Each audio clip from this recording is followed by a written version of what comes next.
আসসালামু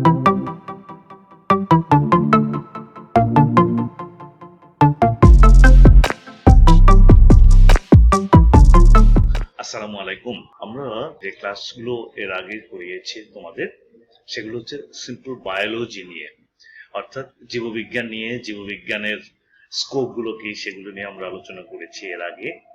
আমরা জীববিজ্ঞানের আবিধানিক অর্থ, শব্দগত অর্থগুলো দেখেছি।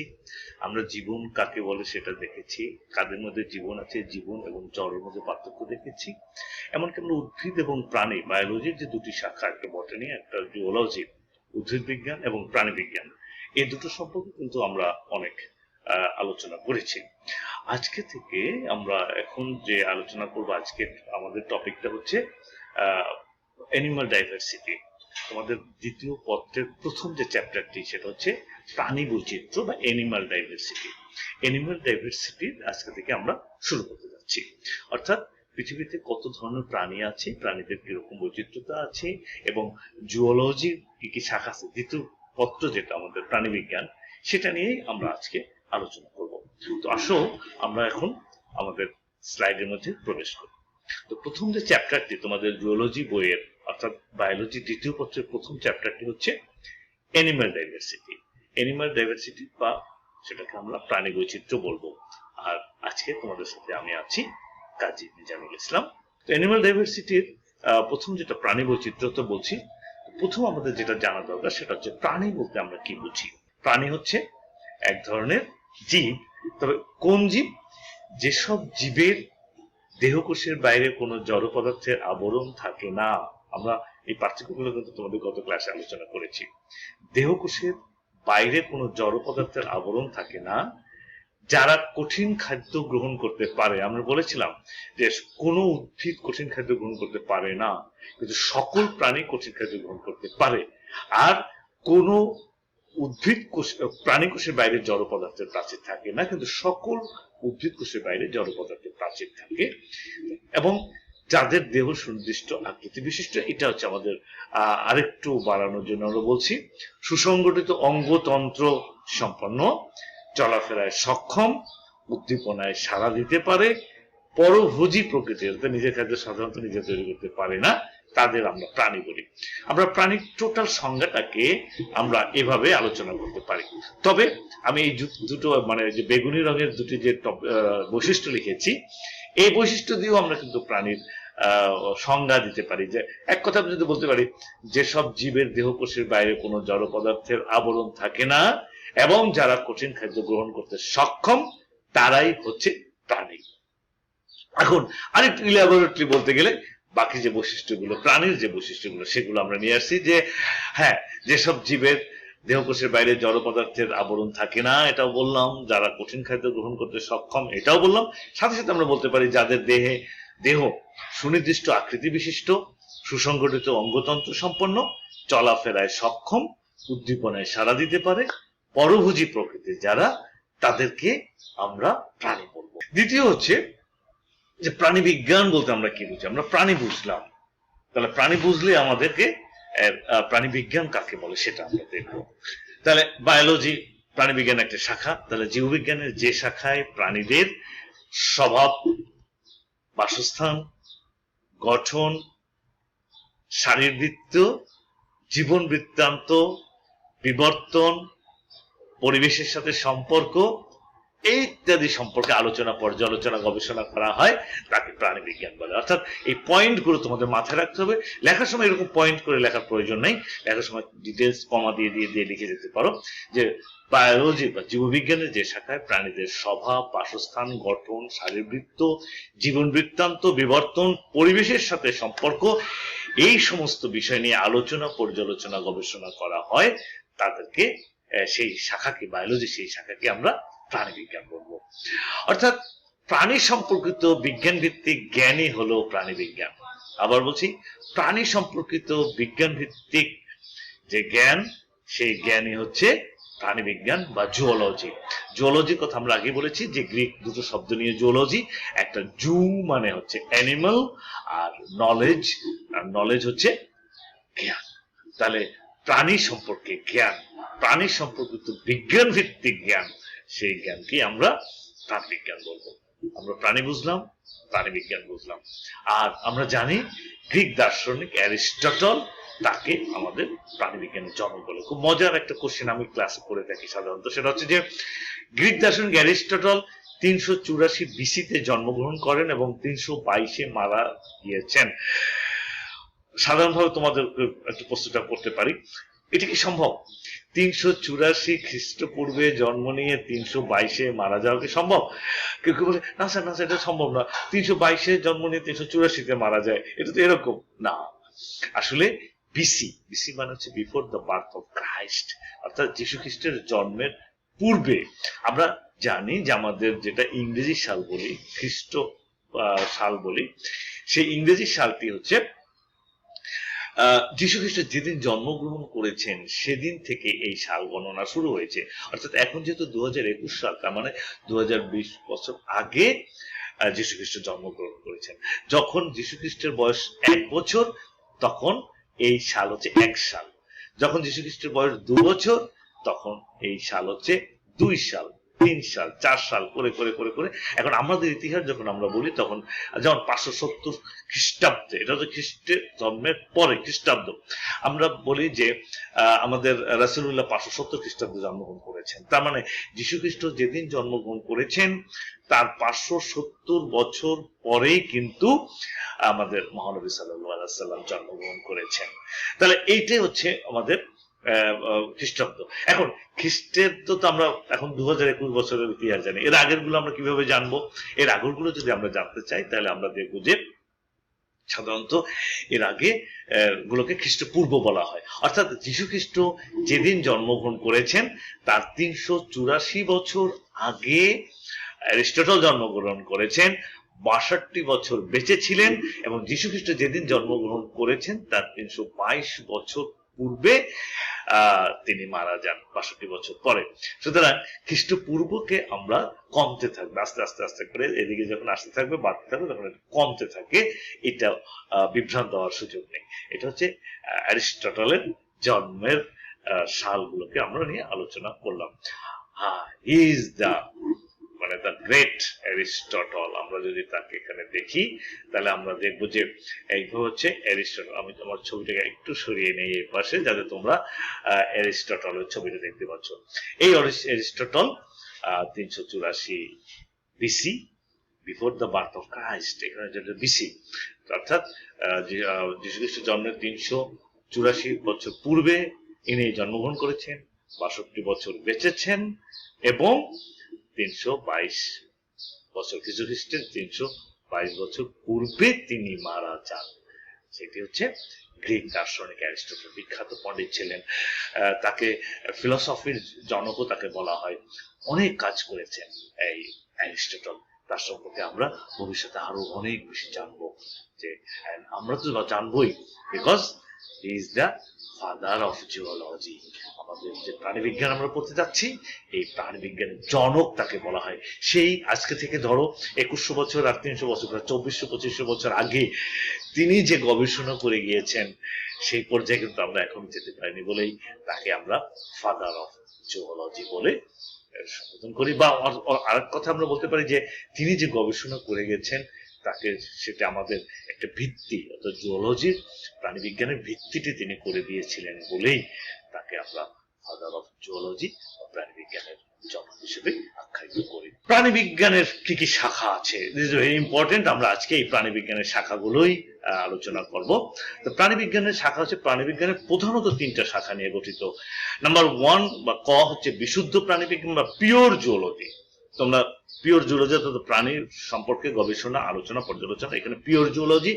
দ্বিতীয় হচ্ছে অ্যাপ্লাইড জিওলজি, অর্থাৎ প্রাণীবিজ্ঞানের এই ধারণা দিয়ে, জ্ঞান নিয়ে আমরা কোন কোন ক্ষেত্রে অ্যাপ্লাই করতে পারি, ফলিত প্রাণীবিজ্ঞান যেটাকে বলা হয়। অর্থাৎ আমাদের কোন কোন কাজে এই জিওলজি আমাদের কোন কোন কাজে লাগে। এবং এই অ্যাপ্লাইড জিওলজি যারা পড়বে, ভালো করে পড়বে, তারা কিন্তু তোমার যে কাজটি করতে পারবে সেটা হচ্ছে যে সেলফ এমপ্লয়মেন্ট, অর্থাৎ আত্মকর্মসংস্থানের যে জায়গাটি, সেই জায়গাটি তারা সেটা করতে পারবে। অর্থাৎ অ্যাপ্লাইড জিওলজি, যেটা ফলিত প্রাণীবিজ্ঞান। আর একটা হচ্ছে স্পেশাল জিওলজি বা বিশেষ প্রাণীবিজ্ঞান। তাহলে আমরা মোটা দাগে প্রাণীবিজ্ঞানকে প্রধানত তিনটি ভাগে ভাগ করব। প্রাণীবিজ্ঞানের শাখা থাকবে তিনটি আমরা যদি বলি, তাহলে তার মধ্যে প্রথম হচ্ছে পিওর জুওলজি, বিশুদ্ধ প্রাণীবিজ্ঞান, যেটা একদম মানে প্রাণীর গঠন টঠন এই সমস্ত বিষয়গুলো নিয়ে আলোচনা করা হয় সাধারণ সকল প্রাণীদের। দ্বিতীয় হচ্ছে অ্যাপ্লাইড জুওলজি বা ফলিত প্রাণীবিজ্ঞান, অর্থাৎ কোন কোন ক্ষেত্রে আমরা এই প্রাণীবিজ্ঞানের জ্ঞানকে ব্যবহার করে আমরা আত্মকর্মসংস্থানমূলক কার্যক্রম করতে পারি, আয় বর্ধনমূলক কাজ করতে পারি, সেটা হচ্ছে অ্যাপ্লাইড জুওলজি। আর একটা স্পেশাল বিশেষ বিশেষ বিশেষ বিশেষ কিছু জুওলজির শাখা আছে, সেই শাখাগুলোকে আমরা স্পেশাল জুওলজি বলি। তাহলে আমরা আসলে দেখি আমাদের এই শাখাগুলো কিরকম। প্রথমে আছে পিওর জুওলজি বা বিশুদ্ধ প্রাণীবিজ্ঞান। এই শাখায় কি করা হয়? প্রাণীদের গঠন, বৈচিত্র্য, প্রকৃতি, আচার, ব্যবহার ইত্যাদি সম্পর্কে আলোচনা করা হয়। দেখো, পিওর জুওলজি বিশুদ্ধ প্রাণীবিজ্ঞান হচ্ছে প্রাণীদের গঠন, মানে মেইন কথাটা হচ্ছে যে প্রাণীদের গঠন সম্পর্কে আলোচনা করা হয়। এখন এই গঠন আলোচনা করতে গিয়ে তার ইন্টারনাল গঠন, এক্সটার্নাল গঠন সমস্ত কিছু আলোচনা করার সাথে সাথে বৈচিত্র্যটা কি আছে প্রাণী জগতে, সেই বৈচিত্র্যগুলো আমরা দেখবো, তার আকৃতি, প্রকৃতি, আচার ব্যবহার, তারা কিভাবে কাজ করে, কিভাবে আচার ব্যবহার, তাদের এই টোটাল জিনিস সম্পর্কে আমরা আলোচনা করবো হচ্ছে পিওর জুওলজির মধ্যে। এখন এই পিওর জুওলজির মধ্যে বেশ কিছু শাখা আছে, যেমন নাম্বার 1 হচ্ছে অঙ্গ সংস্থান বিদ্যা। অঙ্গ সংস্থান বিদ্যার ইংরেজি হচ্ছে মরফোলজি। গ্রিক দুটো শব্দ নিয়ে এসেছে, দেখো এগুলো গ্রিক শব্দ থেকে এসেছে। মরফি মানে গঠন, আর লগোস মানে জ্ঞান, অর্থাৎ গঠন সম্পর্কিত জ্ঞান, তাদের অঙ্গ সংস্থান, অর্থাৎ একটি প্রাণীর কি কি অঙ্গ আছে, সেই অঙ্গগুলো গঠন কিরকম, সেই গঠন সম্পর্কে যখন আলোচনা করা হয় তখন সেটাকে আমরা অঙ্গ সংস্থান বিদ্যা বলবো। এই শাখায় প্রাণীর গঠন আকৃতি সম্পর্কে আলোচনা করা হয়। দ্বিতীয় যে শাখাটি সেটা হচ্ছে কোষতত্ত্ব, সাইটোলজি। সাইটোলজি বলতে যেটা বোঝায় সেটা হচ্ছে যে আমাদের যে আমরা জানি যে পৃথিবী প্রতিটি প্রাণীর দেহ এক বা একাধিক কোষ দিয়ে গঠিত। আমাদের যেমন ট্রিলিয়ন ট্রিলিয়ন কোষ দিয়ে গঠিত, কিন্তু এককোষী প্রাণী যেমন অ্যামিবা, তাদের কোষগুলো একটি মাত্র কোষ দিয়ে গঠিত, অর্থাৎ জীবদেহ কোষ দ্বারা গঠিত।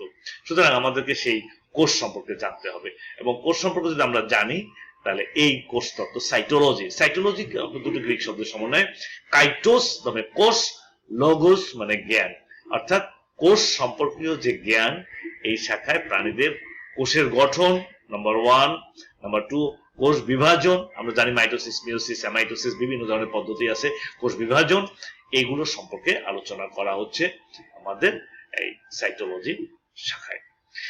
তৃতীয়ত হচ্ছে আমাদের কলা সংস্থান, অঙ্গ সংস্থানের। কলা বলতে আমরা জানি যে একই ধরনের কতগুলো কোষ যখন একই কাজ করে এবং একই জায়গা থেকে উৎপত্তি লাভ করে তাকে আমরা কলা বলি বা টিস্যু বলি। আবার বলছি, একই ধরনের কোষ যখন একই স্থান থেকে উৎপত্তি লাভ করে একই কাজ করে তখন তাকে আমরা টিস্যু বা কলা বলি। এই কলা সংস্থান, কলা সম্পর্কিত যে বায়োলজি জুওলজি যে শাখা তাকে বলা হয় হিস্টোলজি। হিস্টোলজি হচ্ছে হিস্টোস মানে হচ্ছে কলা বা টিস্যু, আর লোগোস তো জ্ঞান। আমরা জানি যত লজি আছে সব হচ্ছে লোগোস, জ্ঞান থেকে। গ্রিক শব্দ হিস্টোস মানে কলা, কলা মানে হচ্ছে আমাদের ব্যানানা না, টিস্যু। টিস্যু মানে হচ্ছে কলা, এই কোষ বা কলা এই সম্পর্কে ধারণা করা। এই শাখায় প্রাণীদের অঙ্গের কলা, কলাতন্ত্র সম্পর্কে আলোচনা করা হয়। আমরা যদি পরেরটা দেখি, ট্যাক্সোনমি বা শ্রেণীবদ্ধ বিদ্যা। শ্রেণীবদ্ধ বিদ্যা অর্থাৎ পৃথিবীতে যত প্রাণী আছে সেই প্রাণীগুলোকে বিভিন্ন গ্রুপে গ্রুপে গ্রুপে ভাগ করে আমরা শ্রেণীবিন্যাস নিয়ে পরের ক্লাসে আমরা ডিটেলস আলোচনা করব।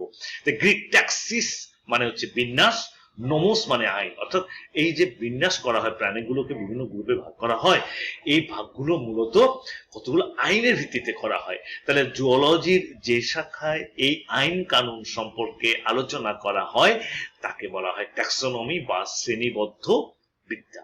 শ্রেণীবদ্ধ বিদ্যা বা শ্রেণীবিন্যাস বিদ্যা, এটা হচ্ছে ট্যাক্সোনমি। এই শাখায় প্রাণীদের নামকরণও করা হয়, যেহেতু ভিন্ন গ্রুপ করা হয়। এক এক গ্রুপে যখন আমরা একটা প্রাণীকে রাখবো তখন তার নামকরণ করা হবে প্রাণীদের সাদৃশ্য, বৈসাদৃশ্য ও সম্পর্কের উপর ভিত্তি করে। দেখো যেমন মানুষকে করডাটা পর্বে ফেলেছি। কেন? কারণ কতগুলো সাদৃশ্য আছে। আবার মানুষের করডাটা পর্বে যে শ্রেণী সেটা হচ্ছে ম্যামালিয়া, স্তন্যপায়ী আমরা মানুষ। তাহলে স্তন্যপায়ীর মধ্যে ফেলেছি যারা পৃথিবীতে যত স্তন্যপায়ী প্রাণী আছে তাদেরকে কি আমরা স্তন্যপায়ী শ্রেণীর মধ্যে ফেলবো। সেই জন্য বলা হচ্ছে সাদৃশ্য বৈসাদৃশ্য সম্পর্কের উপর ভিত্তি করে নির্দিষ্ট ধারা অনুযায়ী তাদের শ্রেণীবদ্ধ করার নিয়ম কানুন সম্পর্কে আমরা জানতে পারবো এই ট্যাক্সোনমি বা শ্রেণীবদ্ধ বিদ্যা দ্বারা বা শ্রেণীবিন্যাস বিদ্যা দ্বারা। তাহলে আমরা ট্যাক্সোনমি বুঝতে পেরেছি, ট্যাক্সিস মানে বিন্যাস, নোমস মানে আইন, শ্রেণীবিন্যাসের আইন কানুন সম্পর্কে যেখানে আলোচনা করা হয় সেটাই হচ্ছে শ্রেণীবিন্যাস বিদ্যা। ফিজিওলজি, ফিজিওলজি হচ্ছে শারীরবৃত্ত। আমরা কিন্তু জুওলজি সেকেন্ড পেপারে তোমাদের এই সবগুলো সম্পর্কে কিন্তু আলোচনা হবে অল্প অল্প করে হলো। শারীরবৃত্ত হচ্ছে ফিজিওলজি, গ্রিক ফাইসিস মানে কাজ, লোগোস মানে জ্ঞান। শরীরের মধ্যে যখন যাহা কাণ্ড মানে ঘটনা ঘটে, যে কার্যক্রম সম্পন্ন হয়, এই সবগুলো হচ্ছে শারীরবৃত্ত। এই শাখায় প্রাণীদের জৈবিক কার্যকলাপ সম্পর্কে আলোচনা করে, যেমন পুষ্টি, কিভাবে খাদ্য পরিপাক হয়, শ্বসন, চলন, রেচন, প্রজনন, এই যে জিনিসগুলো নিয়ে আলোচনা করে। Physiology it's a very important এবং ভেরি ইন্টারেস্টিং। ফিজিওলজি চ্যাপ্টার গুলো যখন তুমি পড়বে তখন দেখবে যে এটা চমৎকার করে আমরা এই নিজেদের সম্পর্কে আমরা জানতে পারবো যে আমাদের শরীরে কিভাবে পুষ্টি সাধিত হয়, আমরা কিভাবে শ্বসন করি, সমস্যা কোথায় হয়, যদি হয় তাহলে কি হতে পারে, রেচন হয় কিভাবে, চলন কিভাবে হয়, প্রজনন কিভাবে হয়। টোটাল জিনিসগুলো যখন আলোচনা করা হয় জৈবিক কার্যকলাপ অর্থাৎ প্রাণীদের সকল প্রকার জৈবিক কার্যকলাপ সম্পর্কে যখন আলোচনা করা হয় সেটাই হচ্ছে ফিজিওলজি বা শারীরবৃত্ত বিদ্যা। Genetics important. জেনেটিক্সটা হচ্ছে কিরকম? জেনেটিক্সটা হচ্ছে যে আমাদের জেনেসিস মানে উৎপত্তি। দেখো, কেন আমি বাবার মতো, একটা বই পড়েছিলাম ছোটবেলায়, কেন আমি বাবার মতো। আচ্ছা, এই শাখায় পিতামাতার চারিত্রিক বৈশিষ্ট্য গুলো সন্তান সন্ততিতে বংশানুক্রমে সঞ্চারিত হওয়া সম্পর্কে আলোচনা করা হয়। অর্থাৎ কেন আমি বাবার মতো, আমি আমার বলতে বাবার বৈশিষ্ট্য, মায়ের বৈশিষ্ট্য, কিংবা আমার বাপ দাদা 14 পুরুষ আগে কোনো বৈশিষ্ট্য ছিল সেই বৈশিষ্ট্য আমার মধ্যে এসেছে। আমার বাবার চোখ বিড়াল চক্ষু না, মায়ের বিড়াল চক্ষু না, কিন্তু আমার মধ্যে এসেছে। কেন? কারণ আমার 14 পুরুষের কোনো এক জায়গায় সেই বৈশিষ্ট্যটা ছিল। কিভাবে এই জেনারেশন বাই জেনারেশন তাদের বৈশিষ্ট্যগুলো সন্তান সন্ততি মানে উত্তরাধিকারের মধ্যে কিভাবে সঞ্চারিত হয়, এই খুব মজার একটা সাবজেক্ট হচ্ছে জেনেটিক্স। আমরা জেনেটিক্স নিয়ে যখন পড়াশোনা করবো তখন দেখবো যে কি চমৎকার ঘটনা। অর্থাৎ বৈশিষ্ট্যগুলো বাবা মার থেকে কিভাবে সন্তান সন্ততিতে যায়, এবং যেটা আগে বলেছে যে হয়তো দেখা যায় যে বাপ দাদার 14 গোষ্ঠীর মধ্যেও আমরা যে বৈশিষ্ট্য নাই, হঠাৎ করে সন্তানের মধ্যে সেই বৈশিষ্ট্য চলে এসেছে। একদিন চুপচাপ করে কিছু বৈশিষ্ট্য বসে থাকে, কখন কোন পরিবেশে সেটি প্রকাশিত হয় সন্তান সন্ততির মধ্যে। এই ধরনের ঘটনাগুলো আমরা জানবো হচ্ছে জিওলজির একটি অত্যন্ত চমৎকার একটা মজার একটা শাখা, সেটার নাম হচ্ছে জেনেটিক্স। উৎপত্তি, জেনেসিস থেকে আসছে গ্রিক শব্দ embryology. It's a very interesting. Embryo মানে ভ্রূণ, লোগোস মানে জ্ঞান, আমরা জানি গ্রিক দুটো শব্দ। এমব্রায়ো মানে ভ্রূণ, ভ্রূণ মানে কি? বাচ্চা, মায়ের পেটে বাচ্চা থাকা অবস্থায়, ডিমের মধ্যে থাকা অবস্থায়। ভ্রূণ কাকে বলে? ভ্রূণ বলতে আমরা আসলে বুঝি যে জাইগোট হওয়ার পর, শুক্রাণু ডিম্বাণু মিলে যখন জাইগোট হয়, সেই জাইগোট থেকে শুরু করে before birth or before hatching. Before birth মানে কি? প্রসব হওয়ার আগ পর্যন্ত মায়ের পেটে যতদিন থাকে, আর বিফোর হ্যাচিং, হ্যাচিং মানে ডিম ফুটে যে বাচ্চাটা বেরিয়েছে, যারা ডিম পারে, ডিম্বজ প্রাণী, তাদের ক্ষেত্রে ডিমটা ভেঙে বাচ্চাটি বেরিয়ে আসা, এই টোটাল অংশটাকে আমরা বলবো এমব্রায়ো বা ভ্রূণ। ভ্রূণ হচ্ছে ইম্যাচিউর দশা, ম্যাচিউর না, ইম্যাচিউর দশা, যেটি জাইগোটের পর থেকে শুরু করে বিফোর বার্থ, বিফোর হ্যাচিং। স্তন্যপায়ীদের ক্ষেত্রে আমরা বলবো বিফোর বার্থ, আর অন্যান্য ডিম্বজ প্রাণী যারা ডিম পারে তাদের ক্ষেত্রে বলবো বিফোর হ্যাচিং। ডিমটা হ্যাচ করে মানে ডিমটা ভেঙে যে বেরিয়ে না আসার আগ পর্যন্ত এই যে অপূর্ণাঙ্গ অবস্থা, এই অপূর্ণাঙ্গ অবস্থাটাকে আমরা বলি এমব্রায়ো বা ভ্রূণ। এই ভ্রূণ সম্পর্কে, ভ্রূণের উৎপত্তি কিভাবে, গঠন কিভাবে, ভ্রূণের বিকাশ কিভাবে হয়, কিভাবে ক্রমান্বয়ে একটি ছোট ছোট শিশু মায়ের পেটে আস্তে আস্তে আস্তে আস্তে আস্তে করে 9 মাস 10 মাস বসে বড় হয়, এই টোটাল জ্ঞান আমরা পাবো হচ্ছে এই এমব্রায়োলজির থেকে। ইভলিউশন, এটা খুবই মজার একটি বিষয়। ইভলিউশন বলতে আমরা যেটা বুঝবো সেটা হচ্ছে যে ইভলভার মানে ধীরে ধীরে উন্মুক্ত হওয়া, গ্রিক শব্দ ইভলভার, ধীরে ধীরে উন্মুক্ত। এই শাখায় প্রাণীরা কিভাবে পৃথিবীতে এসেছে, পৃথিবীতে প্রাণীর কিভাবে উৎপত্তি ঘটেছে এবং কিভাবে ক্রমবিকাশ ঘটেছে, সেই বিষয় সম্পর্কে আমরা ডিটেলস জানতে পারবো ইভলিউশন বা বিবর্তন বিদ্যা বা অভিব্যক্তি বিদ্যা, দুটো নাম আছে বাংলায়। কখনো বিবর্তন বিদ্যা বলা হয়, কখনো অভিব্যক্তি বিদ্যা বলা হয়, বাট এটা ইংরেজি শব্দ হচ্ছে ইভলিউশন। ইভলিউশন বলতে আমরা যেটা বুঝি সেটা হচ্ছে যুগ যুগ ধরে ধীরে ধীরে অতি মন্থরগত সম্পন্ন পরিবর্তনের মাধ্যমে, ওই যে বলেছি 250 কোটি বছর আগে প্রোটোপ্লাজম সৃষ্টি হয়েছিল, তার থেকে ধীরে ধীরে পরিবর্তন হতে হতে হতে হতে হতে হতে হতে হতে বিরাট দুটি জগৎ, একটা উদ্ভিদ জগৎ, একটা প্রাণী জগৎ। উদ্ভিদ জগতে 5 লক্ষ প্রজাতির বর্ণনা আমরা পেয়েছি, প্রাণী জগতে 15 লক্ষ প্রজাতির প্রাণী আমরা পেয়েছি। এই যে জগৎগুলো, এই জগৎগুলো একদিনে সৃষ্টি হয় নাই, এই 250 কোটি বছর ধরে ধীরে ধীরে ধীরে ধীরে ধীরে পরিবর্তন হতে হতে হতে হতে হতে এই পর্যন্ত এসেছে। এই যে পরিবর্তনের ধারা, এই যে বিবর্তনের ধারা, এই পরিবর্তনকে আমরা বিবর্তন বা ইভলিউশন বা অভিব্যক্তি বলে থাকি। জিওলজির এই শাখায় আমরা এই বিবর্তন সম্পর্কে ডিটেইলস জানি। প্রত্নজীববিদ্যা, প্রত্নজীববিদ্যা প্যালিওন্টোলজি, গ্রিক প্যালিওস মানে প্রাচীন, নাম দিয়ে বুঝতে পারবা। এই নামগুলো সবসময় একটা জিনিস, জিওলজিতে অনেক সময় ছাত্ররা বলে স্যার এই নামগুলো তো মনে থাকে না। তুমি যদি ওই নামের অর্থটা জানতে পারো তাহলে কিন্তু সেই নাম দিয়ে কি ঘটনা এবং সেটার যে সংজ্ঞা, সেই সংজ্ঞাটা কিন্তু তুমি সহজেই জানতে পারবে। তাহলে আমরা যদি বলি যে প্যালিওন্টোলজি বলতে আমরা কি বুঝি, প্রত্নজীববিদ্যা কি বলতে বুঝি? প্যালিওস মানে প্রাচীন, অন্টা মানে সত্তা, লগোস মানে জ্ঞান। প্রাচীন সত্তা সম্পর্কিত জ্ঞান, অর্থাৎ এই পৃথিবীতে পুরনো আমলে এখনকার দিনে প্রাণীগুলো নেই, এক্সটিংক্ট হয়ে গেছে, বিলুপ্ত হয়ে গেছে, সেই সমস্ত প্রাণীদের জীবাশ্ম গবেষণা করা হয় এবং সেই সম্বন্ধে ধারণা করা হয়। এই সময় প্রাগৈতিহাসিক যুগ, প্রাগৈতিহাসিক মানে ইতিহাস পর্যন্ত আমরা যতদূর জানি সেটা হচ্ছে ঐতিহাসিক যুগ। আর ইতিহাসের আগে যেটা ইতিহাস আমরা জানি না, লেখা নেই কোথাও, এটাকে বলা হয় প্রাগৈতিহাসিক যুগ। প্রাগৈতিহাসিক যুগ, এই যুগে প্রাণীদের জীবাশ্ম নিয়ে আলোচনা করা। আমরা জানি ফসিল বা জীবাশ্ম যেটা মাটির নিচে পড়ে থাকে, বিভিন্ন সময় অবিকৃত অবস্থায় আমরা পেয়ে যাই, অনেক সময় হাজার হাজার লক্ষ লক্ষ কোটি কোটি বছর আগের কোনো প্রাণী বা উদ্ভিদের দেহের বা দেহের অংশ। এই ফসিলগুলো নিয়ে গবেষণা করে তারা কিরকম প্রাণী ছিল, তাদের গঠন কিরকম ছিল।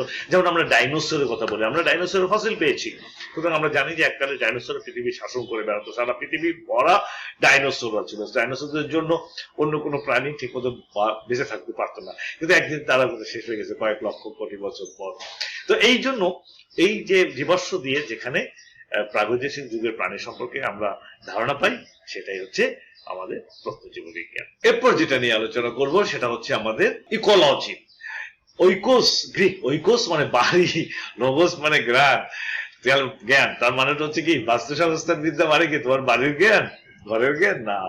অর্থাৎ একটি প্রাণী যেখানে বসবাস করে সেই পরিবেশ সম্পর্কে তার জ্ঞানকে, যে জ্ঞান আমরা নিতে পারবো সেটা হচ্ছে ইকোলজি, অর্থাৎ পরিবেশ বিজ্ঞান। আমরা এটাকে বাস্তু সংস্থানও বলতে পারি, আবার এটাকে পরিবেশ বিজ্ঞান বলতে পারি। অর্থাৎ এই শাখায় প্রাণীদের বাসস্থান, অর্থাৎ প্রাণীরা কোন প্রাণী কোন জায়গায় বসবাস করে, সেই জায়গায় সাথে পরিবেশের সাথে ওই প্রাণীর কি সম্পর্ক, এগুলো নিয়ে আলোচনা করা ইকোলজি। ওটা খুবই ইন্টারেস্টিং। অর্থাৎ প্রাণীদের পরিবেশ নিয়ে আমরা আলোচনা করব, পরিবেশ দিয়ে আমরা বুঝবো যে কিভাবে একটি ইকোসিস্টেম তৈরি হয়, কিভাবে একটি প্রাণীর পরিবেশের সাথে তার সামঞ্জস্যতা হয়, কিভাবে তার উপর সে ডিপেন্ড করে বেঁচে থাকে। চমৎকার একটি বিষয়, এটা হচ্ছে ইকোলজি। পরিবেশ বিজ্ঞান, বাংলায় পরিবেশ বিজ্ঞানও বলা হয়, বাস্তু সংস্থান এটাও আমরা বলতে পারি বাংলায়, ইংরেজিতে হচ্ছে এটা হচ্ছে ইকোলজি। আমরা জানি যে ইকোলজি নিয়ে অনেক অনেক অনেক অনেক অনেক অনেক গবেষণা হচ্ছে। এখনকার দিনে জলবায়ু নিয়ে আলোচনা করা হয়, তোমরা জানো সারা পৃথিবী ব্যাপী এটা ব্যাপারে মানুষ কনসার্ন হচ্ছে, কিভাবে আমরা মানুষ, আল্লাহ তাআলা আমাদের জন্য চমৎকার পরিবেশ। আমি আগে প্রথম ক্লাসে বলেছিলাম যে আল্লাহ তাআলা পৃথিবীতে উদ্ভিদকে আগে এনেছেন, উদ্ভিদকে এনে তার মানুষের বসবাসের মতো পরিবেশ তৈরি করে তারপর মানুষকে সৃষ্টি করে দিয়েছেন। আর আমরা কি করছি, সেই উদ্ভিদ ধ্বংস করছি, পরিবেশকে নষ্ট করছি, কলকারখানার ধোঁয়া দিয়ে পরিবেশকে দূষিত করে ফেলেছি। এই টোটাল বিষয়গুলো নিয়ে আমরা যখন আলোচনা করব, সেটা হচ্ছে আমাদের পরিবেশ বিজ্ঞান বা ইকোলজি বা বাস্তু সংস্থান বিদ্যা। প্রাণী ভূগোল, জিওগ্রাফি, জুন মানে প্রাণী আমরা জানি, জিওলজি জিওগ্রাফি বা যেটা আমরা বলি সেটা হচ্ছে জিও মানে হচ্ছে পৃথিবী, লগোস হচ্ছে জ্ঞান। পৃথিবীর কোন প্রান্তে কোন প্রাণী বসবাস করে সেটি নিয়ে যেখানে আলোচনা করা হয় সেটা হচ্ছে জিওগ্রাফি, প্রাণী ভূগোল।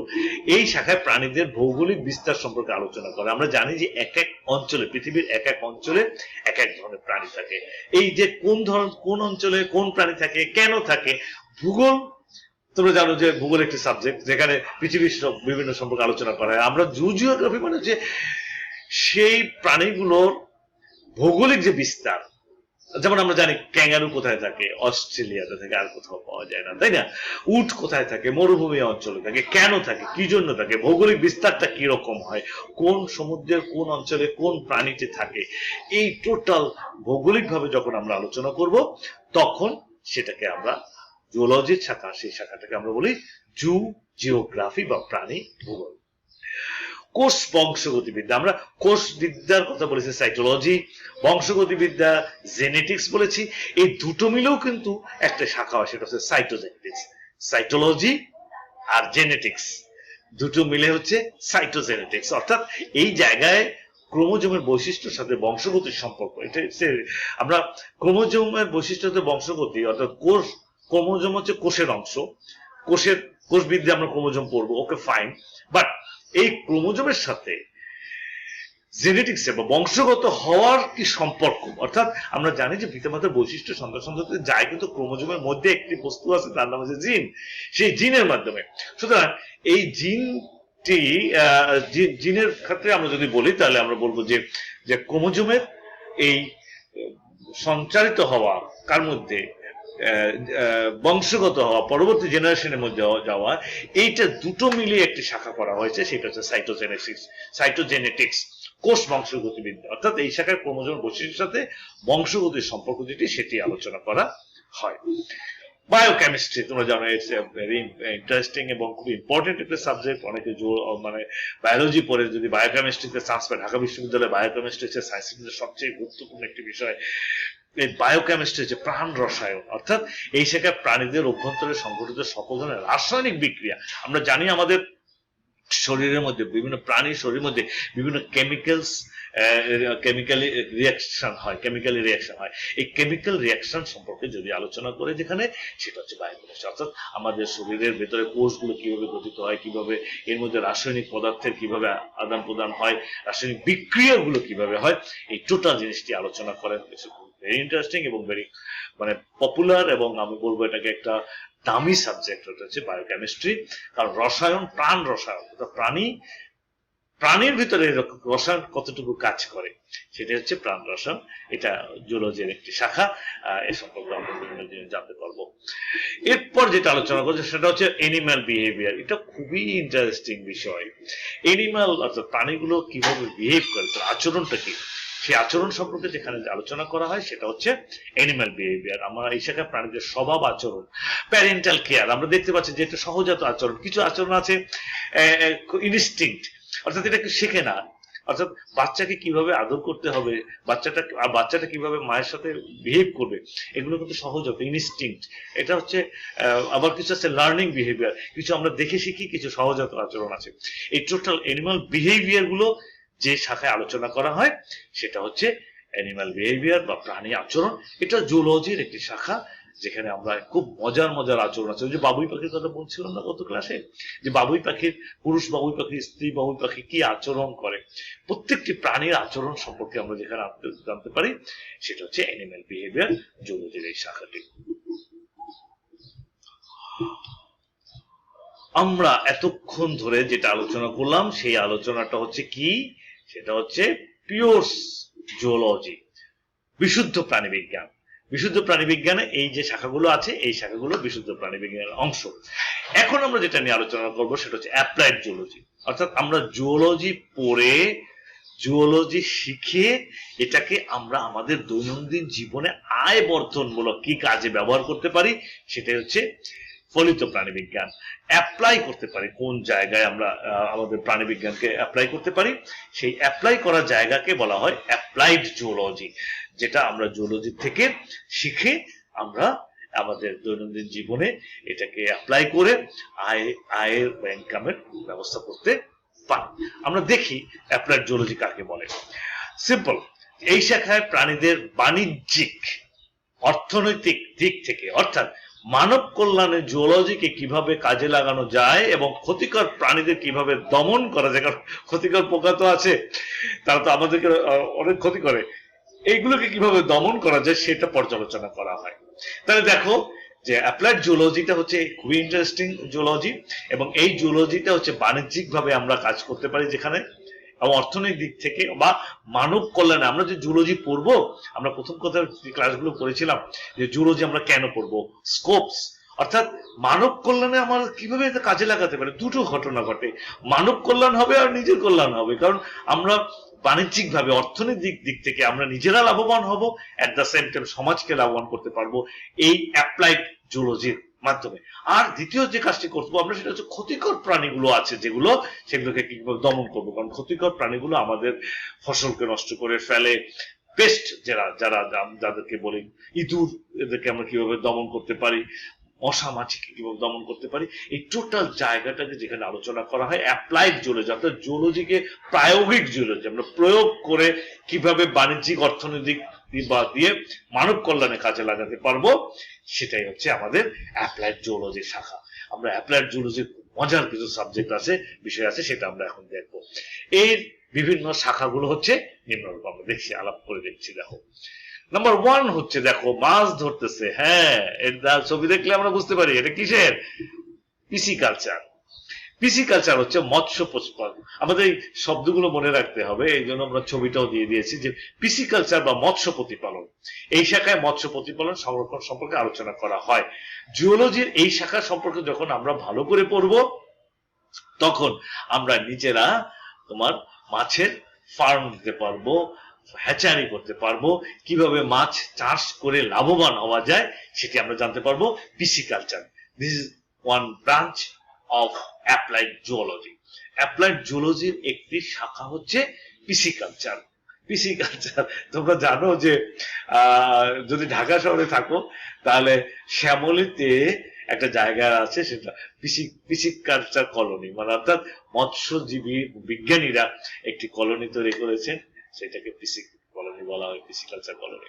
তাহলে পিসিকালচার বলতে যেটা আমরা বুঝি সেটা হচ্ছে মৎস্য প্রতিপালন বিজ্ঞান, জিওলজির অ্যাপ্লাইড জিওলজির একটি শাখা হচ্ছে এটি। দ্বিতীয়ত আমরা এইটা দেখে কি বুঝতে পেরেছো, ছবিটা দেখে, এই ছবিটা দেখে যেটা বুঝতে পেরেছো সেটা হচ্ছে, দেখো এরা মাথা ঢেকে রেখেছে, সর্ষা খাত দেখা যাচ্ছে পেছনের দিকে, কি কাজ করছে, এপিকালচার। এপিকালচার হচ্ছে মৌমাছি প্রতিপালন বিদ্যা বা মৌমাছি পালন। দেখো কত মজার একটা বিষয়, ওই যে ই গাছগুলো আছে, বলে সর্ষে ক্ষেত আছে, সর্ষে ক্ষেতের পাশে এরকম বাক্সগুলো রেখে দেওয়া হয় এবং এই বাক্সগুলোতে মৌমাছি রাখা হয়। এই শাখায় কৃত্রিম উপায়ে মৌমাছি প্রতিপালন সংরক্ষণ সম্পর্কে আলোচনা করা হয়। এই বাক্সগুলোর, এই মৌমাছি দেখতে পাচ্ছি, এই লোকটার হাতে মৌমাছি আছে, চাক আছে মৌচাক, এই মৌচাক গুলো এইভাবে বাক্সের মধ্যে স্থাপন করা হয়। এই মৌমাছিগুলো গিয়ে ওই মধু খেয়ে, ওই সরিষা ক্ষেত থেকে মধু খেয়ে এসে সেই মধু এই বাক্সগুলো দেখতে পাচ্ছ, এর মধ্যে তারা মধু সংগ্রহ করে। আমরা পরবর্তী পর্যায়ে সেখান থেকে মধু সংগ্রহ করে আবার ওই মৌমাছিগুলোকে আর একটা বাক্সে স্থাপন করা হয়। তো এই যে মৌচাষ বা মৌমাছি পালন, যেখান থেকে আমরা মধু পাই, এইটা দেখো, তুমি যদি এই বিজ্ঞানটি জানো, এই জুওলজিটি জানো, তাহলে এটা করার জন্য কিন্তু তুমি নিজেই মানুষকে দিয়ে এই কাজগুলো করাতে পারো এবং কিছুই না, কোনো খরচ নাই। এই বাক্সগুলো জাস্ট তৈরি করে যতটুকু, তারপর তুমি সর্ষে খেতে তো অভাব নাই আমাদের দেশে বিভিন্ন জায়গায়, তোমার সর্ষে খেতে দরকার নাই, অন্যের সর্ষে খেতের পাশে করলে সে মানে সে রাগ হবে না, খুশি হবে। কেন? কারণ এই মৌচাষ করার ফলে এই মৌমাছিগুলো যখন ঝাঁকে ঝাঁকে তার সর্ষা ক্ষেতের মধ্যে পড়বে, তখন কিন্তু সে কি কাজ করবে, তার পরাগায়ন করে দেবে। পরাগায়ন করে দিলে তার সর্ষা ফলের বা বীজের উৎপাদন অনেক বেশি বেড়ে যাবে। নর্মাল একটি সর্ষা ক্ষেতে যত সর্ষে হয়, পাশে যদি এরকম স্থাপন করা যায়, মানে মৌমাছি পালন করা যায়, তাহলে কিন্তু তার প্রোডাকশন ডাবল হয়ে যায়। কারণ এই মৌমাছিগুলো তখন পরাগায়ন করে বেড়ায়, সে যখন ফুলে মধু খায় সাথে সাথে পরাগায়ন করে বেড়ায়। সুতরাং এটি কিন্তু জুওলজি থেকে আমরা এই জ্ঞানটি অর্জন করতে পারি। তো আমরা দেখি এরপরে রেশম চাষ। আমরা জানি যে রেশমি সুতা খুবই দামি সুতা, এই রেশমি সুতা দিয়ে কাপড় তৈরি করা হয়। এই শাখায় বিজ্ঞানসম্মত উপায়ে রেশম কীট প্রতিপালন, রেশম উৎপাদন, সংরক্ষণ সম্পর্কে আলোচনা করা হয়। এখন আমরা ছবিটা দুটো দেখি। এই যে দেখতে পাচ্ছ, এই যে রেশমের পোকার লার্ভা, রেশম পোকার লার্ভাটা কি করে, শুধু তুত পাতা খায়, এই যে অনবরত খায়, খেয়ে খেয়ে খেয়ে খেয়ে খেয়ে খেয়ে তারা একসময় এই যে দেখতে পাচ্ছি ছবিটা, এখানে এইরকম গুটি তৈরি, গুটির মধ্যে পরিণত, তাদের শরীরের চতুর্দিকে একটা গুটি তৈরি করে ফেলে। এই গুটি এইভাবে, গুটিগুলো পলুর মধ্যে এভাবে রাখা হয়। এই যে গুটি রাখা হয়, এই গুটি সে সুতা দিয়ে সে কিন্তু পেঁচানো থাকে এই গুটিটা। তারপর কি করা হয়, এটাকে গরম পানিতে দিয়ে গুটির ভিতরে যে পোকাটা থাকে, প্রজাপতি হতে থাকে সে প্রজাপতি হওয়ার এক পর্যায়ে সে তাকে মেরে ফেলা হয় এবং সুতাটাকে বের করে মেশিনের সাথে দিয়ে দিলে আনরোল হয়, মানে ইয়েটা গুটিটার থেকে সুতা বেরিয়ে যায়। সেটাকে সংগ্রহ করে, যে রেশমের সুতা খুবই শক্ত সুতা এবং খুবই সিল্ক কাপড়, আমরা জানি খুবই দামি কাপড়। রাজশাহীতে সেরিকালচার একটি ডিপার্টমেন্ট, সরকারের একটি সংস্থা আছে সেরিকালচার। এটি এখন রাজশাহী অঞ্চল অন্তত বা বিভিন্ন অঞ্চলও আছে, গ্রামীণ পর্যায়ে মানুষ এই সেরিকালচার রেশমের চাষ করে। এই রেশমের চাষটা তুমি যদি ভালো করে রেশম পোকার জীবন ইতিহাস সম্পর্কে ভালো জানতে পারো, তাহলে তুমি যেটা এটার থেকে উপকারটা পাবে, অন্যরা কিন্তু সেটা পাবে না। সুতরাং জুওলজি পড়ে অন্যের চাকরি করা বাদ দিয়ে, যে দেখো এই যে মাছ চাষ করা বলি আমরা, এপিকালচার মৌমাছি চাষ বলি, এই রেশম চাষ, এই সুন্দর করে রেশম চাষ করে অনেক স্বাবলম্বী হওয়া যায়, মানুষকেও স্বাবলম্বী করা যায়, মানুষকে চাকরি দেওয়া যায় এই কাজ, এখানে কাজ করার জন্য। সুতরাং এটা একটি পথ হচ্ছে রেশমি কাপড়ের। ল্যাক কালচার, ল্যাক কালচারটা হচ্ছে যে লাক্ষা বলে একটি ইয়ে আছে আমাদের দেশে, লাক্ষা কীট উৎপাদন করা হয় এবং লাক্ষা উৎপাদন সম্পর্কে জানা যায়। লাক্ষা এক ধরনের কীট পোকা, যে পোকাটি বড়ই গাছে, আমরা জানি কুল বা বড়ই গাছে এই পোকাটি বাসা বাঁধে এবং সেখানে লাল লাল লাল লাল একটা বস্তু লাক্ষা উৎপন্ন করে, যেটি আমাদের সিলগালা যখন করে সেই সিলগালায় কাজে লাগে। আমরা ছবিটা একটু দেখি যদি, লাক্ষার যে ছবিটা, ল্যাক ইনসেক্টের যে ছবিটা এটা দেখতে পাচ্ছ তোমরা, এখানে এই যে ইয়ে গাছ, এটা বড়ই গাছ একটি ডাল, এই ডালে এই যে লাখ, এই যে পোকাটা কিন্তু এই যে দেখা যাচ্ছে, দেখতে পাচ্ছ অনেকগুলো পোকা থাকে, এখানে একটা পোকা দেখানো হয়েছে।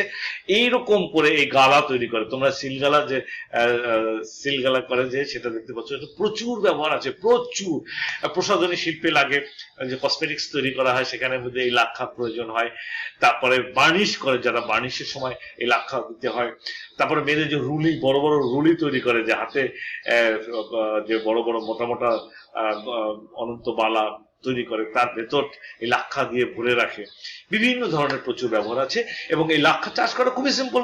কিছু লাক্ষা ধরে তোমার এই বড়ই গাছে বসিয়ে দিতে হবে, বড়ই গাছে বসিয়ে দিলে এরাই এই বড়ই গাছের মধ্যে এরকম বাসা তৈরি করে এবং বাসা তৈরি করলে তুমি ধীরে ধীরে ধীরে যখন এরকম তৈরি হবে, আস্তে শেষে এই লাক্ষাগুলোকে সংগ্রহ করে নিতে হয়। এবং এটা আমরা এই জুওলজি পড়ে আমরা এই লাক্ষা কালচার সম্পর্কে জীবন ইতিহাস আমরা যদি জানি, তাহলে প্রতিপালন আমরা কিভাবে করি সেটা আমরা করতে পারবো এই লাক্ষা ইনসেক্ট থেকে। হাঁস মুরগির প্রতিপালন, poultry farming, it's very important. এটা আমাদের মানে একদম অহরহ আছে, কিন্তু সমস্যা হয় কি জানো, প্রায় পোল্ট্রি ফার্মের মালিকদের কাছে যদি জিজ্ঞেস করো ভাই আপনার ব্যবসা কেমন হচ্ছে, না রে ভাই অমুক অমুক একটা মহামারী হয়েছিল, আমার এত মুরগি মারা গেছে, এত হাঁস মারা গেছে, এই হয়েছে সেই হয়েছে, লাভ করতে পারছি না। কেন? কারণ তারা তো ওই হাঁস মুরগির বায়োলজি জানে না। তুমি যদি জুওলজিতে পড়াশোনা করো এবং পোল্ট্রি ফার্মিংটা শেখো, তাহলে কিন্তু তুমি যেভাবে চাষ করতে পারবে লাভবান করতে পারে না। তাহলে বায়োলজি বা জুওলজির এই শাখায় বিজ্ঞানসম্মত উপায় হাঁস মুরগির প্রতিপালন, ডিম, মাংস উৎপাদন। আমরা পোল্ট্রি থেকে দুটি জিনিস পাই, একটা ডিম পাই আর মাংস পাই, এবং তার সংরক্ষণ সম্পর্কে আলোচনা করা হয়। আমরা একটু ছবি দেখে ফেলি। এই যে দেখতে পাচ্ছি যে এরকম পোল্ট্রি ফার্মিং, মুরগি পালন করা হচ্ছে, যেখানে ডিম নেওয়ার জন্য দেখতে পাচ্ছি যে ডিম পারে আর সকালে সেখান থেকে ডিম সংগ্রহ করা হয়। এটা জুওলজির একটি শাখা, পোল্ট্রি ফার্মিং। আবার এখানে আমরা পাশে দেখতে পাচ্ছি হাঁস এবং মুরগি দুটোই এখানে আছে। হাঁস এরকম পুকুরের পাড়ে, যদি বাড়িতে একটা পুকুর থাকে, এই পুকুরের পাড়ে এরকম করে হাঁস পালন করা যায় এবং প্রচুর ডিম এবং মাংস উৎপাদন আমরা করতে পারবো এই পোল্ট্রি ফার্মিং থেকে। তো পোল্ট্রি ফার্মিং আমাদের এই জুওলজির একটি অ্যাপ্লাইড ব্রাঞ্চ, একটি ফলিত শাখা হচ্ছে পোল্ট্রি ফার্মিং, যেখান থেকে আমরা এই পোল্ট্রি ফার্মিং সম্পর্কে ধারণা পাবো। ডেয়ারি ফার্মিং আমরা বুঝি যে এই শাখায় বিজ্ঞানসম্মত উপায়ে উন্নত জাতের গরু, মহিষ, ছাগল, ভেড়া, আমরা এগুলোকে ডেয়ারি ফার্মের অন্তর্গত করি। গরু থাকবে, মহিষ, ছাগল, ভেড়া, এগুলোকে প্রতিপালন, দুধ, মাংস, মাখন, পনির ইত্যাদি উৎপাদন, সংরক্ষণ সম্পর্কে আলোচনা করা হয়। দেখো, অর্থাৎ গরু, মহিষ, ছাগল, ভেড়া থেকে আমরা দুধ পাই, নাম্বার 1। নাম্বার 2 হচ্ছে মাংস পাই, অর্থাৎ গরু, ছাগল, ভেড়া থেকে। আবার ভেড়া থেকে কিন্তু আবার পশমও আমরা পেয়ে থাকি। এই টোটাল জিনিসটাকে আমরা ডেয়ারি ফার্মিং বলে থাকি। এবং ডেয়ারি ফার্মিং এর একটি মডার্ন ডেয়ারি আমি তোমাদের সামনে ছবিটা দেখাচ্ছি। ডেয়ারি ফার্মিং দেখো যে এখন কষ্ট করে দুধ দোয়াতে হয় না, হাত দিয়ে, আমরা জানি গ্রামের মধ্যে দেখেছি যে হাত দিয়ে দুধ দোয়াতে হয়, বাছুরকে আনতে হয়, বাছুরকে এনে দুধ দুয়ে অনেক সময় গরু লাথি দিয়ে দুধ ফেলে টেলে দেয়, বা খুব কিছু গরু আছে খুবই একেবারে ডেঞ্জারাস, তাদের সামনে খুব সহজে সবাই দুধ দোয়াতে যেতে পারে না, কেউ কেউ এক একজন অভ্যস্ত হলে তাকে অ্যালাউ করে, তাছাড়া অ্যালাউ করে না। এখানে দেখো মেশিনের সাহায্যে জাস্ট ওলান বা বাটের সাথে মেশিন লাগিয়ে দেয়, এখানে দেখতে পাচ্ছ ছবিগুলো, এবং সুন্দর করে এই কাচের পাত্রগুলোর মধ্যে দুধ টেনে টেনে টেনে টেনে মেশিন সাক করে দুধগুলোকে নিয়ে আসে। গরু মনে করে তার বাছুর গরুর দুধ খাচ্ছে, সে দুধটা ছেড়ে দেয় এবং এভাবে আস্তে আস্তে করে এইগুলো বা যে কাচের জার গুলো ভরে যায়। আর এই যে ভদ্র মহিলা আছেন উনি এখান থেকে সংগ্রহ করছেন, দুধ সংগ্রহ করে নিয়ে যাচ্ছেন এইভাবে করে করে। So dairy farming, dairy industry, এটা জুলজির একটি শাখা, অ্যাপ্লাইড জুলজির একটি শাখা, যেখানে শাখা থেকে আমরা কিভাবে বিজ্ঞানসম্মত ভাবে আমরা উন্নত মানের, উন্নত জাতের গরু, মহিষ, ছাগল, ভেড়া এগুলো চাষ করে লাভবান হতে পারি, এটা কিন্তু আমরা জানি এই ডেয়ারি ফার্মিং থেকে। এরপর যেটা আছে মেডিকেল সায়েন্স। আমরা মেডিকেল সায়েন্স অর্থাৎ শুধু এমবিবিএস ডাক্তারি পড়া না, আমরা জুলজির কিছু শাখা আছে, যে শাখাগুলোর মধ্যে বিভিন্ন প্রাণীদের রোগ, রোগের লক্ষণ, নিয়ন্ত্রণ, এই ধরনের কিছু আলোচনা করা হয়, এটা মেডিকেল সায়েন্স আছে। আমরা বেসিক মেডিকেল সায়েন্স বলে একটি শাখা আছে জুলজির, যেখান থেকে আমরা এই রোগের লক্ষণ, নিয়ন্ত্রণ ধারণা করতে পারবো। যেমন এই জুলজির সেকেন্ড পেপারে তখন যখন জুলজি পড়বে তখন শ্বসন চ্যাপ্টারে, তারপরে রক্ত চ্যাপ্টারে, তারপরে রেচনের চ্যাপ্টারে কেন কি রোগ হয় ফুসফুসের ক্ষেত্রে, তারপরে প্রজননের চ্যাপ্টারে কি কি কারণে কি কি রোগ হয়, সেই রোগগুলো কিন্তু আলোচনা করা হয়।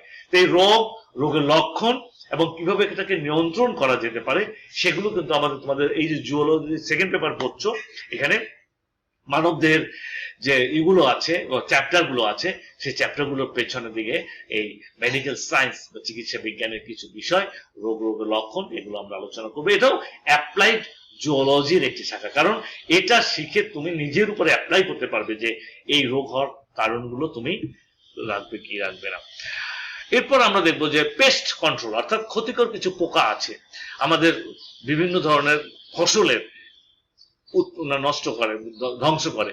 এই কীটপতঙ্গগুলোকে নিধন করা এবং তাদেরকে নিয়ন্ত্রণ করা, দুটো কাজ, একটা হচ্ছে একদম ধ্বংস করে ফেলা এগুলোকে, অথবা তাদেরকে কন্ট্রোল করা। কিভাবে আমরা কন্ট্রোল করবো এগুলো আমরা জানতে পারবো এই পেস্ট কন্ট্রোল শাখা থেকে। এটাও জুলজির একটি অ্যাপ্লাইড শাখা। সেখানে দেখতে পাচ্ছ যে কিভাবে কোন ইনসেকটিসাইড কিভাবে ইউজ করা হবে, কতটুকু ইউজ করা হবে, কি পরিমাণ করা হবে, অথবা আমরা যদি বায়োলজিক্যাল কন্ট্রোল করি যে না আমরা কেমিক্যাল ইউজ করব না। আমরা যেমন মশা মাছিকে নিয়ন্ত্রণ করতে হলে তোমরা দেখতে পাচ্ছ যে ইয়েতে ঢাকা সিটি উত্তর মেয়র কি করেছেন, মশার যে লার্ভা পানিতে ডিম পারে সে জায়গায় ব্যাঙের চাষ করানো হয়েছে, সেখানে খলসা পুঁটি মাছের চাষ করা হয় যাতে করে তারা ওই মশার লার্ভা গুলোকে খেয়ে ফেলে। তাহলে এটা হচ্ছে বায়োলজিক্যাল কন্ট্রোল, অর্থাৎ পেস্ট কন্ট্রোল আমরা করবো। পেস্ট মানে ক্ষতিকারক প্রাণী, তাদেরকে আমরা কন্ট্রোল করবো, সেটা আমরা কেমিক্যালি করতে পারি অথবা বায়োলজিক্যাল করতে পারি।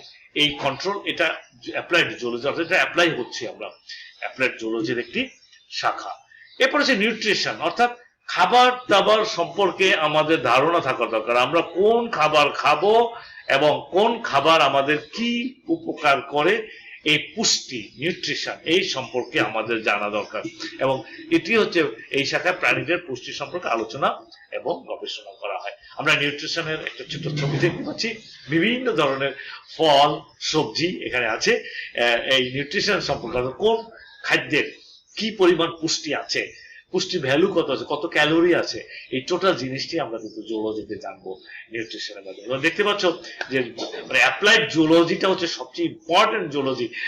পিওর জুলজি তুমি জুলজি প্রাণী সম্পর্কে জানবে, বাট অ্যাপ্লাইড জুলজিতে এসে তুমি যেটা করবে সেটা হচ্ছে যে এখানে এসে আমরা দেখতে পাবো যে কিভাবে জুওলজির জ্ঞানকে কাজে লাগিয়ে আমরা বাণিজ্যিক ভাবে, অর্থনৈতিক ভাবে লাভবান হতে পারি, মানব কল্যাণের ব্যবহার করতে পারি, নিজের সম্পর্কে নিজে সচেতন হতে পারি, সেটি হচ্ছে আমাদের এই অ্যাপ্লাইড জুওলজির মধ্যে ঘটনা।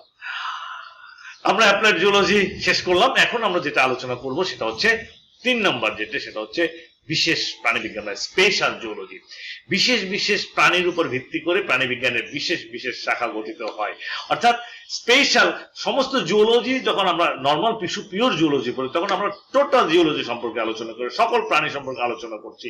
বাট স্পেশাল যদি কোনো একটি গ্রুপের প্রাণী সম্পর্কে আলোচনা করা হয়, গবেষণা করা হয়, জুওলজির সেই শাখাটাকে স্পেশাল জুওলজির মধ্যে বা প্রাণীবিজ্ঞানের মধ্যে আমরা ফেলবো। যেমন প্রোটোজুওলজি।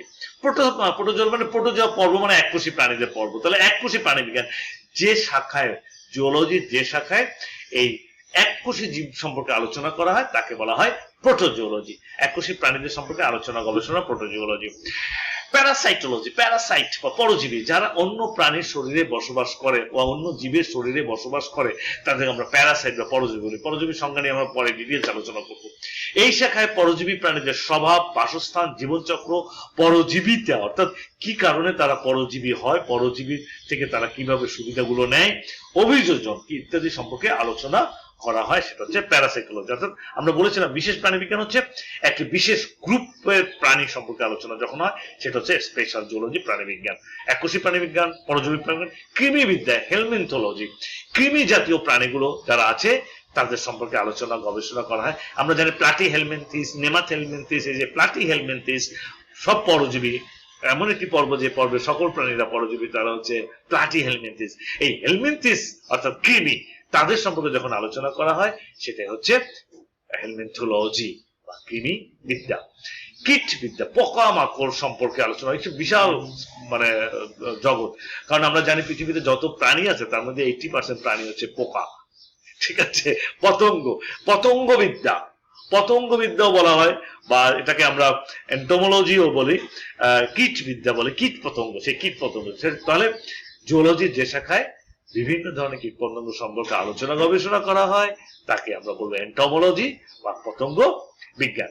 কম্বোজ প্রাণীবিদ্যা বা মেলাকোলজি। মেলাকোলজি বলতে আমরা যেটা বুঝি সেটা হচ্ছে, মেলাকোলজি হচ্ছে এই শাখায় শামুক জাতীয় প্রাণী সম্পর্কে আলোচনা করা হয়। শামুক, ঝিনুক, এই যে এগুলোকে আমরা কম্বোজ বলি। এই কম্বোজ প্রাণী বিজ্ঞান অর্থাৎ যেখানে শামুক জাতীয় প্রাণী সম্পর্কে আলোচনা পর্যালোচনা করা হয়। মৎস্য বিজ্ঞান, ইকথায়োলজি, শুধু মাছ নিয়ে আলোচনা করা হয়, মৎস্য সম্পর্কে আলোচনা গবেষণা করে ইকথায়োলজি। অর্নিথোলজি হচ্ছে পাখি তত্ত্ব বিজ্ঞান, অর্থাৎ এই শাখায় প্রাণীদের মধ্যে প্রাণী বিভিন্ন ধরনের পাখি সম্পর্কে যখন আলোচনা গবেষণা করা হয় সেটা হচ্ছে অর্নিথোলজি। অর্থাৎ এগুলো হচ্ছে জুওলজির উপরের দিকে গিয়ে এক একটা গ্রুপ নিয়ে আলোচনা করা হয় এবং এক একটা গ্রুপে যদি তুমি বিশেষজ্ঞ হও তাহলে তোমাকে সেই গ্রুপের যে কোনো চাকরির ক্ষেত্রে তোমাকে অগ্রাধিকার দিবে। ম্যামালজি, ম্যামাল মানে স্তন্যপায়ী প্রাণী। স্তন্যপায়ী প্রাণীদের নিয়ে যখন গবেষণা আলোচনা পর্যালোচনা করা হয় তখন সেটা হচ্ছে ম্যামালোজি। মেরাইন জুওলজি, সামুদ্রিক প্রাণী বিজ্ঞান, অর্থাৎ সমুদ্রের মধ্যে কি কি প্রাণী আছে, তাদের পরিবেশ কিরকম, তাদের সম্পর্কে আলোচনা পর্যালোচনা গবেষণা করা হয়, সেটা হচ্ছে মেরাইন জুওলজি, সামুদ্রিক প্রাণী বিজ্ঞান। স্বাদু পানি বিজ্ঞান অর্থাৎ ফ্রেশ ওয়াটার। মেরাইন জুওলজির উল্টোটা আরেকটা গ্রুপ হচ্ছে, অন্য আরেকটা জায়গা হচ্ছে ফ্রেশ ওয়াটার জুওলজি। অর্থাৎ আমাদের চতুর্দিকে যে স্বাদু পানি আছে, মিঠা পানি আছে, এই মিঠা পানি বা সমুদ্রে স্বাদু পানিতে যে প্রাণীগুলো থাকে এই সম্পর্কে, এদের পরিবেশ কিরকম, এদের এই পানির গঠন কিরকম, প্রাণীগুলো যে প্রাণীগুলো এই পানিতে থাকে, স্বাদু পানিতে থাকে, সেই প্রাণীর জন্য কোন পরিবেশটি উত্তম, সেই জায়গাটাকে নষ্ট করা হয় কিনা সেই জায়গাকে দেখা, এই সম্পর্কে যেখানে আলোচনা পর্যালোচনা গবেষণা করা হয় সেটা হচ্ছে ফ্রেশ ওয়াটার জুওলজি বা স্বাদু পানি। এগুলো কিন্তু উপরের দিকে ব্রাঞ্চ আছে, এই fresh water zoology, marine zoology, mammalogy, ornithology, টাইওলজি, এগুলো সম্পর্কে আলাদা আলাদা বিশাল বিশাল শাখা আছে এখানে। Wildlife biology, wildlife মানে বন্য প্রাণী, বনের মধ্যে যে প্রাণীরা থাকে, বন্যেরা বনে সুন্দর, তাই না?